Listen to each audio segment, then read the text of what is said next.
Okay, so in fairness, I kept falling asleep while I was watching this movie, so I almost feel like it deserves a rewatch.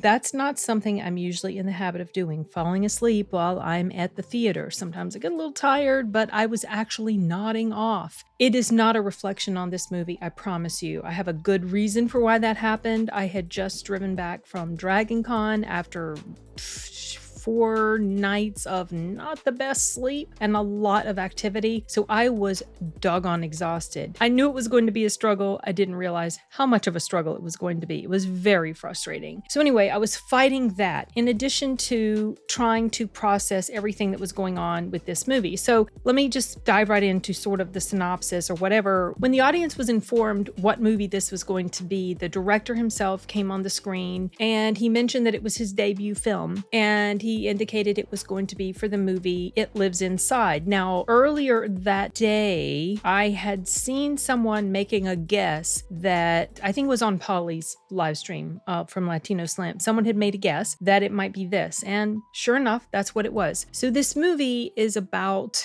It's like this entity. It's specifically connected to, relating to Indian culture, mythology, lore, like Indian. And that's probably part of the reason why I didn't really understand some of the things that were going on. Things that I had marked as cons, I think really belong more in the category of just ignorance, but not in a bad way. Ignorance about the culture and the lore, because after the movie, I was talking with someone there who I'd met before at one of these Mystery Movie Mondays, and he was explaining more in depth some of the stuff that I had questions about or issues with, and then it made complete sense. So that's kind of what I'm referring to when I said I feel like this deserves a rewatch. I think upon rewatching it, it will make more sense to me, and I will have a greater appreciation for it. Having said that, even the stuff that I didn't understand about it, it wasn't enough to make me really hate it. It was just enough to make me kind of frustrated. So the story is something like this girl, she's wanting to fit in with her fellow classmates, and there's this childhood friend of hers. They're not really close anymore, but she can sense that something is going on with this friend of hers. That's the girl that's always holding the jar. And it's connected with her culture, like mythology or creatures or whatever, supernatural stuff. You know how different cultures have different sorts of horror stories or tropes or supernatural things, and so this is directly pertaining to something within Indian culture. And so this main girl, she senses, gosh, I forgot her name, Semide or no, not Semide. Oh gosh, well, I forgot her name. I'm gonna call her Sam.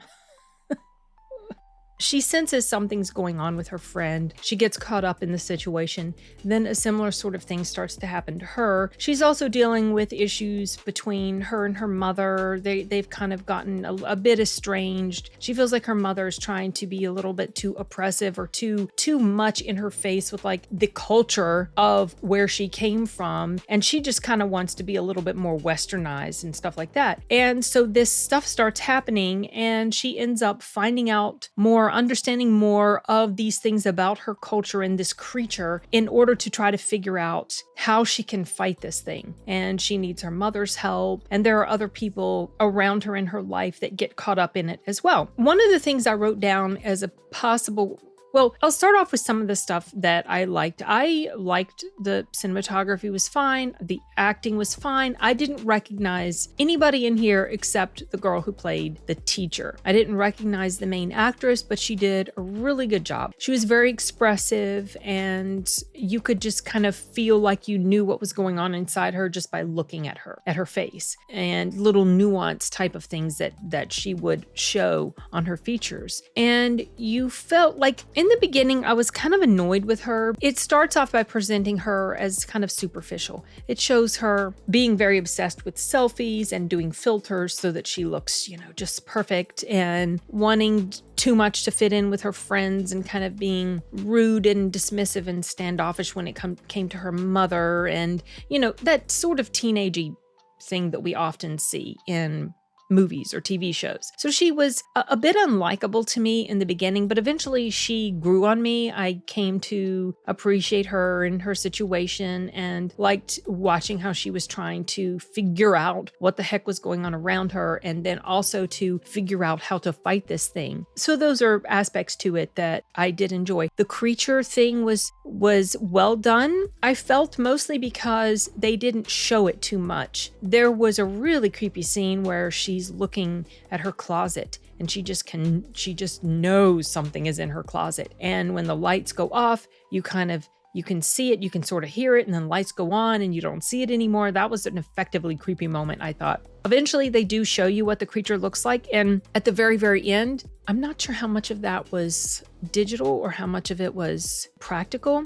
I'm not sure also how I feel about how much they showed. It didn't feel as effective to me as when the creature in antlers was revealed. So I kind of feel like I feel a bit mixed on that.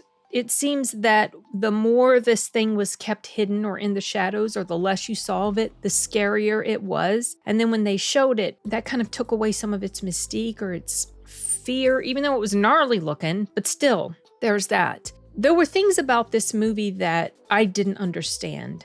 And I'll explain the things that I didn't understand and then also try to explain, without giving away too many spoilers, why those aren't necessarily cons. They're just more my lack of understanding as to the cultural references that were being made in this movie. Well, there were a couple things that didn't make sense to me that has nothing to do with cultural stuff. Like, how did she get into the empty school? Usually schools are locked when they're empty. How did she get in there? That's not explained. There's a scene where she goes into the school, like when it's after hours or on the weekend or something. Also, why did she decide to go to the school? That's not really fully explained. She just shows up here one day. I didn't get that. Another thing that I felt as a potential con, but really might be more chalked up to the fact that I was so exhausted when I was watching this movie. I didn't really feel this connection to the characters that I wanted to feel. Like, I felt more connected to the main character in Talk to Me than I did this girl. And it's really hard for me to say at this point what that was about, whether that was the fault of anything going on in the filmmaking or the acting or the script, or if it was just me. Like I said, I was nodding off pretty much the entire movie. Super annoying. So that's maybe a con, maybe not. A rewatch might make me change my mind on that. So some other stuff that I wrote down that would be considered cons are the creature.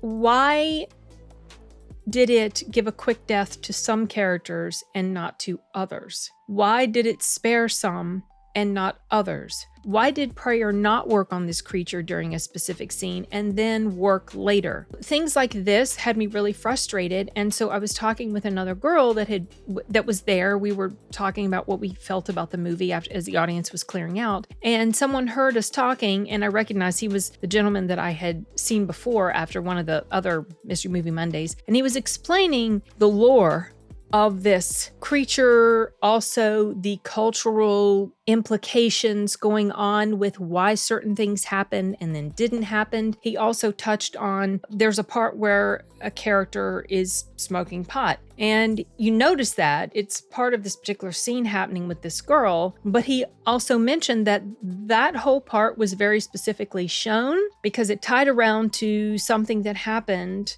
with regard to the creature, and how things like, or mind-altering type of whatever substances like marijuana, how that ties into certain ritual things or aspects within cultures. You know how like the Native American Indians would go and, you know, they're doing the smoking the pipe and going into the lodge and doing all that and all this, these what is it they call it? Oh my gosh. Anyway, you know what I'm talking about. So I hope you know what I'm talking about. So he was explaining how that tied in to a question, an issue I had with that character later on. And then also with regard to the prayers, why it didn't work and then why it did. It had something to do with the characters who were involved in that particular scene. And then also why some people were given a quick death and others the creature just played with. It had stuff to do with emotional connection to the main character. Like, these were things I did not understand. And I'm thinking that that might have something to do with why the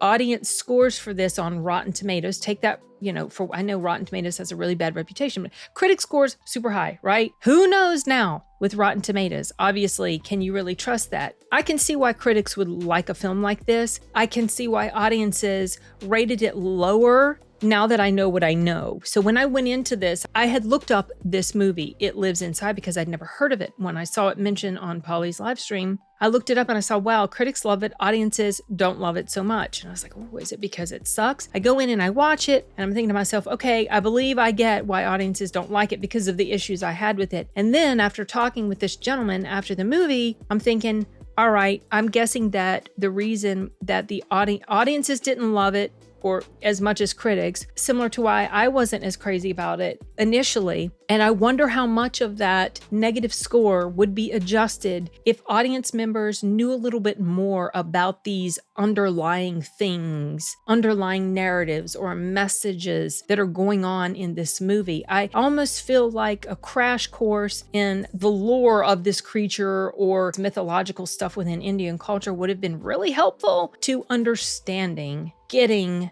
what's happening instead of feeling frustrated because you don't get it. So being frustrated because I didn't get it, that ties into my ignorance about the background stuff of all this. But as a moviegoer, I've mentioned before how I like it that filmmakers don't necessarily hold your hand and explain everything to you. But in a case like this, I feel like that was a detriment because I think knowing or just having a better grasp on this sort of stuff beforehand would have helped a lot. Like maybe if I had seen like some sort of primer video explaining this sort of stuff to me a little bit more, I don't know. I don't know how much that would have helped. But now that I do understand a little bit more about it, I am going to at some point rewatch it and see if it makes a difference as to how I feel about it. I've watched reviews about it, and the handful of reviews I've seen, this film was appreciated by those viewers. I feel feeling kind of ambivalent because, well, doggone it, I had all these issues. Now I understand a little bit more. Will that change how I feel about it on a rewatch? I don't think I'm going to go rewatch this on the big screen, maybe later when it comes out on streaming. So this is a very mixed review. I can't say conclusively one way or the other whether I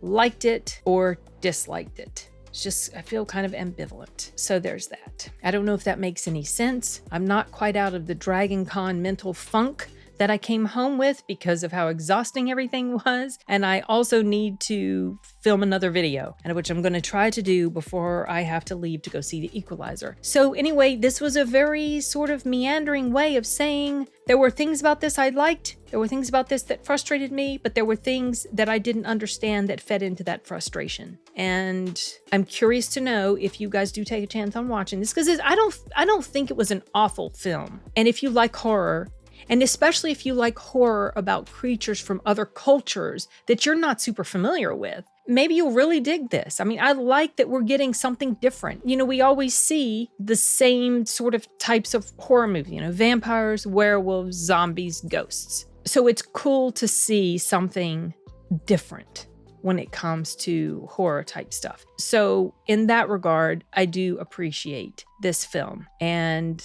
curious to hear what any of you think if you get around to watching it. I guess that's about it for now. I'm going to go ahead and wrap this up, and we'll see you guys in the next video. Adios.